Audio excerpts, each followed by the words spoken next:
Hey, welcome back to another episode of the Unfiltered podcast with Prepare International. But this is actually part 2 of a 2-part series where we talk about growing up and life in ministry as kids. And so I'd encourage you to go back, find the first episode so that you can listen in on the conversation, then come right back here and get the second part of that episode. So we will see you either in the first episode, or if you've already listened to it or watched it on YouTube, then you can go ahead and keep going. Last thought is years later, we're by age adults. Although, no, we're just glad you wore clothes today. Apparently, that's what you were happy about. But no, so we are still all engaged with PI. So kind of what is that? How do you think that happened, and why do you think we are still around this thing that we call Prepare International? I think for me, it's 2 or 3 things. Like I said, one of the challenges was having those like really, really deep friendships, and we moved a lot, like you said. So it was like... Yeah, for me, it blows my mind whenever I realize some people have never... Yeah. The only time they changed homes was whenever they went to college or they moved into their now forever home. My husband's family is that way. They moved one time in Amarillo, and that was it. And it was Amarillo to Amarillo? Yeah, in the same town. And so... Yeah, that blows my mind. And then he went to college, and he went several places. But, yeah, it was like crazy. And you had the same friends in kindergarten that you... Yeah, and so... But I think with that... Like, even though there were times maybe we didn't all get along super great, it was like my family had to be my friends. And so working together, let's just say Bethany, when I was born, wasn't super excited I came around. We teach on being filled with the Spirit at Prepare International, and there is not a better testimony than Bethany Tyson. Yes. Because before that, she was... When I learned to walk, she just pushed me down. I was walking by her stroller one day and she just grabbed my arm and bit it for no reason. Yeah. Thank the Lord for the Holy Spirit. You don't have to teach the sin. But I think it's self-taught. Yeah. But we really had to be friends. Like I remember growing up, like Bethany we would play outside if I was playing with Bethany, or like making up some dance routine or something like that. And then Josiah was 7 years older than me, and he would let me come in and we would play football with his micro machine cars. And I got to usually be one person because I would mess up the play if I did anything else. I put you as free safety way at the back. Yeah. But he would let me be involved in his life. And as the little sister, it was a huge deal. And so even now working together, and even Dad and Mom, like, Dad would come home and play Barbies with me, and Mom would get in our world and play with us. And so I think for me, it's like working with my family is easier because we're actually friends too. And I think they did such a good job, and Mom and Dad did such a good job, and we did a good job even of like letting each other be friends with each other. And I was really grateful when the in-laws came in, because Brandy became one of my closest friends because she lived with us for a while and we kind of hung out all the time. And Boone was fun and actually nice to me, and so I liked him. And so it was just, I think for me, that was a huge key, was we're not just family that works together, but we're friends that work together. Yeah. And that makes a big difference when you work in ministry, because you feel like you're really fighting with people. They're not just fighting with people. Yes, but like fighting with people, linking arms. Yeah. I think that was one. And then the other thing that I think it works so well and why we're all still involved is because, and we've mentioned this several times, but they made the reward seem like it mattered. Yeah. Like what we were doing actually mattered in the world. And I mean, I remember on mission trips and on things, and they made us learn how to tell a testimony when we were 5 years old. We had to know how to tell a 3-minute testimony with a translator. And I think for me, they always involved us. And so I actually felt like I was making a difference in the world.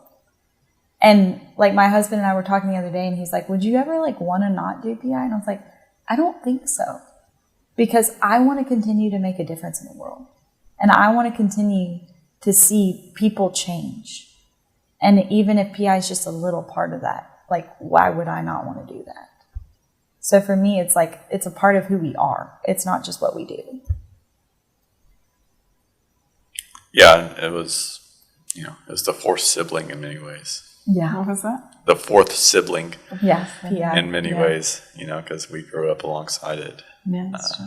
And things. No, for me, I think one of the things that's really fun is we're, around 25 years at the time of recording this, of PI being around, or that being around is a couple of months ago, I was actually in the same city. I stayed on the square of the same city that we did our first mission trip in Kaidan.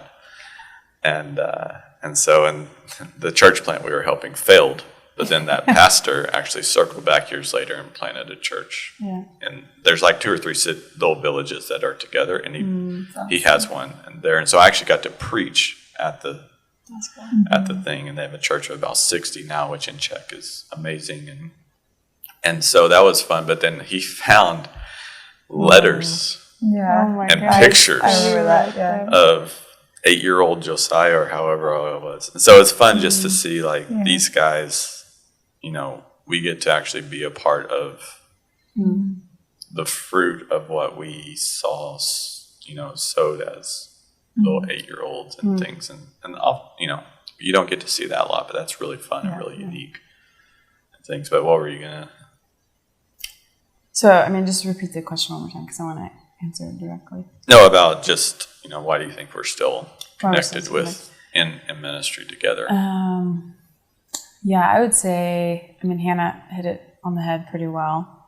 And then, when you kind of talked about linking arms, I think Mom always drove home. We've kind of touched on it as well, of this is a battle. And this is we're a military unit. And so when I think about, Marines that fight together, or, in the Army, if they're in a specific platoon together, or different things like that. They're your brothers in arms. And it's they don't know, I don't know what they've been through together. And it's they hold this special bond.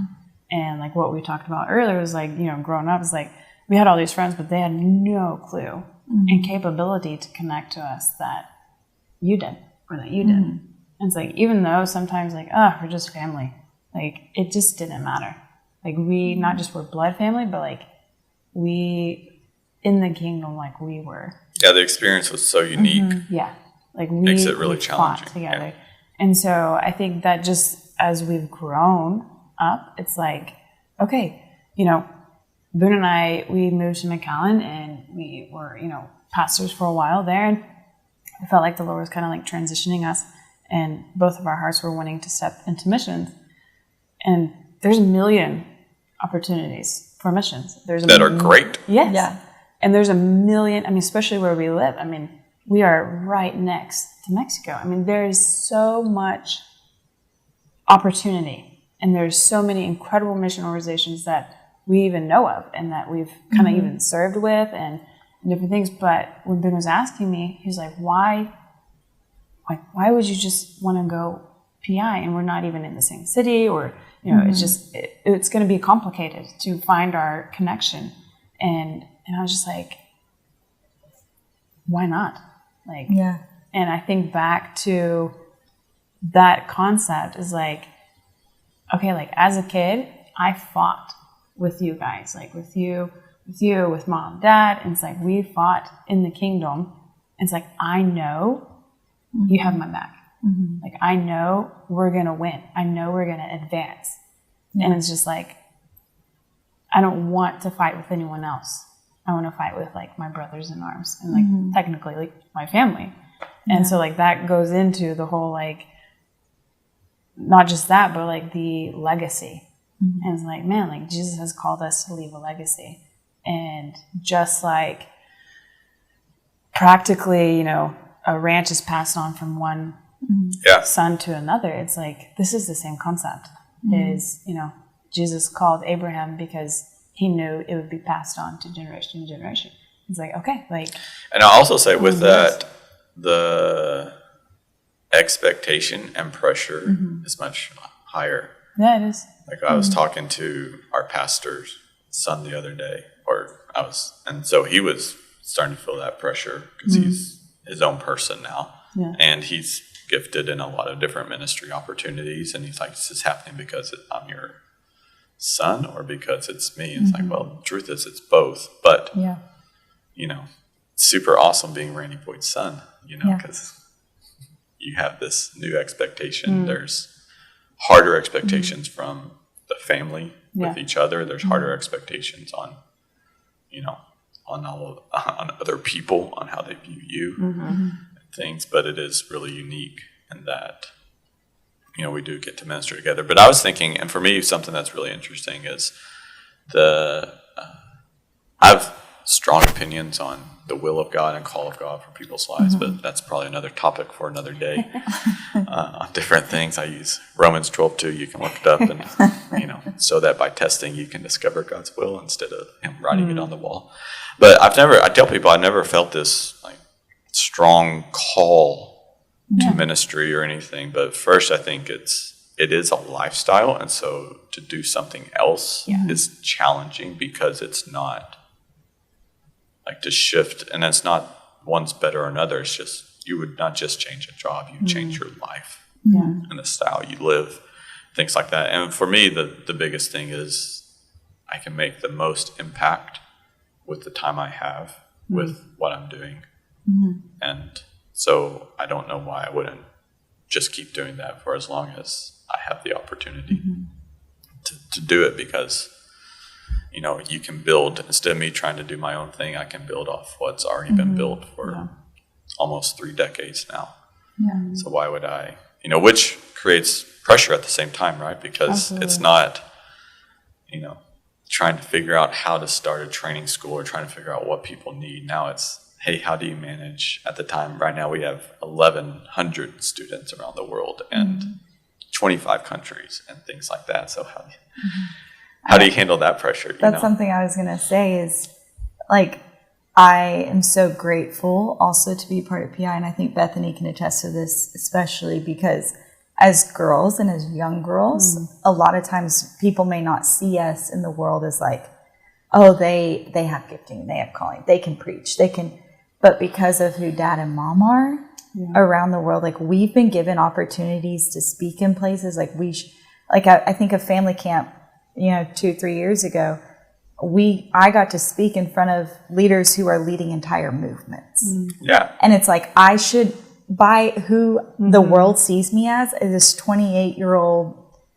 like, young mom, I shouldn't be in that room. Yeah. But because of who dad and mom are and the credibility and the integrity that they've had, you said, for at the time of this podcast, 25 years, we get to step in now as their kids and as a staff, even extended PI family. We get to step in and be like, man, we have credibility in the world. Yeah, we have, because of our parents. Yeah, and I think that's something important for people is, our whole team. It's not just us. We have we all have borrowed equity. Yeah. Like I walk into Cambodia and I can speak at the largest church in the nation and spend a couple of days with their lead pastor.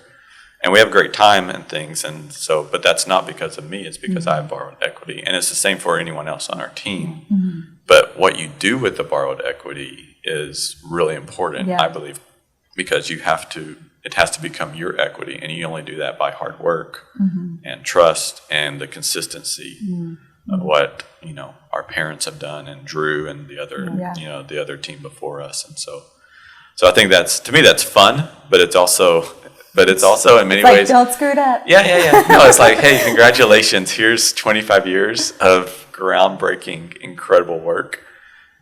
Don't screw it up.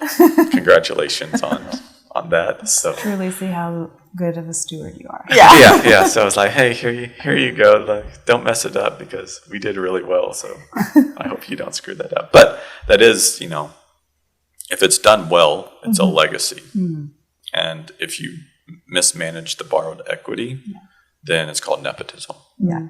So, but if you do it well, it's a legacy. Yeah. And so that, so there is a huge responsibility that is unique. And the Bible's full of families doing it well and doing it really bad. True. Yeah. So. Yeah, I mean, and like what you kind of touched on as well within that aspect of what mom and dad kind of pioneered is, they took the lid off of age. Yeah. And they also took the lid off. I was actually talking to mom about this last night, but I love reminding pastors all the time, Jesus died at 33. Yeah. John Calvin wrote Institutes of Christianity at 26. Martin Luther, I think, was 32, 33 when he started the Reformation. Yeah, so it's like, so why do we have to wait till we're 45 before we can do anything? Yeah. You need most people need 5-6 years to screw up before they're worth anything. And if they're 50 by the time they know what they're doing, then we're all in trouble because they need to retire soon. Yeah. So, I mean, mom and dad just kind of paved the way, and of any age, like I don't know who mentioned it earlier, it was like, at, whatever age we were, 5, 6, 10, we were giving prophetic words and we were teaching and preaching, and like, there was just, that's what we did. Yeah. And it wasn't so that we were good then, it's what we would be in 5 years. And I think that sometimes, people don't value that. Yeah. Well, I think mom told a story not too long ago about, she was in Czechia, and a pastor was like, "Hey, do you know who this young man is?" And it was a tall, young man. She was like, "I have no idea who that is." And do you know the story? And she was like, "Oh, well, that's who your son and little girl were playing soccer with, one of the first missions." Yeah, Brandy met him. Yeah, 20, 30 years ago. Yeah. And I was like, oh my goodness, I remember there was a picture of you and I playing with this kid, and we had invited him to the tent tea revival. tents, the little tea tents. And we just played with him. Yeah. And he just felt loved. And so he's kept coming back to this church, and now is one of the greatest leaders in his community, for the Lord. And it was just like, people would normally overlook. And it was like, the Lord was using us as kids to call in this start leader. that conversation that changed him, but also that's going to change his family, his community. It's because they empower kids. And so, I think mom and dad did an incredible job of paving a way of age. It doesn't matter what age you are, it's important. You can participate in the kingdom. And then on top of that, it doesn't matter if you're a male or a female, you're called. And you are called to make a massive impact. And in so many ways, when society has kind of been like, okay, only males can do this or females can do this, it's like, no, if Jesus is with you, you can do whatever you want. And so they did a great job of paving that way. And for us specifically as girls, I'm truly, truly grateful for that aspect, for sure. Yeah, it gives a nice richness to the message of the kingdom because there's different perspectives. I think that's really important. So. Awesome. Closing thoughts? Anyone have any closing thoughts? No. Growing up in ministry is great. Everyone should do it. Everyone should. Not everyone. Everyone should be doing what they're But I supposed to do be doing. think, on a serious note, my closing thought would be, if you are growing up in ministry, you have kids growing up in ministry, don't be afraid. Because I think there's a stigma, especially if you're listening to this in the U.S., they always rebel. And people are shocked that we have 3 of us, not one of us walked away, not one of us made huge mistakes in life, and we all serve in ministry together. I have so many pastors and people who ask me, how did y'all do that? That's true. And I think it's you can do it. You can be successful as a family in ministry. And so that would be my closing thought is don't be afraid to include your kids, to do ministry, because the reward is so worth it at the end of the day. Yeah, I think it's important. Closing thoughts. I would say your family is your first disciples. And mom and dad did a great job Yeah. of making us not just kids that love Jesus, but true disciples, and not just disciples, but those like we want to make more disciples. Yeah. And they produce that in us. And so I think, being in ministry, like Hannah said, don't be afraid. Be real with your kids, include them, involve them, and there's going to be mistakes. There's going to be stuff that kids have to see. Don't shelter them, but grab their hands and walk with them through it. And by walking with them through it all, I mean, like Hannah said, the cost is worth it. And so, I mean, just my biggest thing would just be like, pull them in and make them feel like they are your first congregation or your first disciples. And within that concept, we never felt left behind. And we never felt like, I think I started out with my favorite thing in ministry was church was a playground. Yeah. And so make it worth it, but also make it fun. And so that would be my last thoughts on that. Yeah, I think regardless of if you're in vocational ministry, but I mean, we're all called to minister. That may just look different, but I think my closing thought would be, bring your kids on your journey into the kingdom, on wherever you are, and that was, when they were wrestling with stuff, we were wrestling with it as well. And I was actually thinking, I don't think I've probably heard one or two sermons in my dad's lifetime that we hadn't already talked about Right. Yeah. before. We could sit there and quote it. Yeah, I'm like, Yeah. oh, no, you used a different example this time. That's interesting. And so I think that's something that's so important. But that was his journey, right? And so everyone's journey is different. But then whenever there was failures, like whenever we were praying for Terry Volley, you remember that one? We didn't see him healed. Like we were involved in the process, and so for me, I think that's something so important is bring your kids along in the process, whether you're in vocational ministry or not, because that's what kids want to be with you, because that's how you make the disciples. Jesus didn't teach the disciples; he brought them along in his ministry, because most of the time they were like, "Hey, what does this mean?" You said this. We don't know what that means. And so they teach you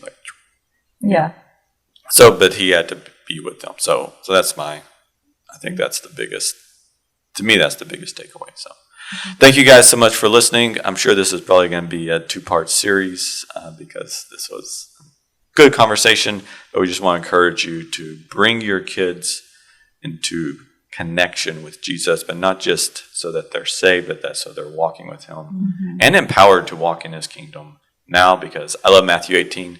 I actually preached a sermon on this about a year ago. So to be great in the kingdom, you have to have faith like a child. So let's not make them adults first and then teach them how to be kids, because they're already there.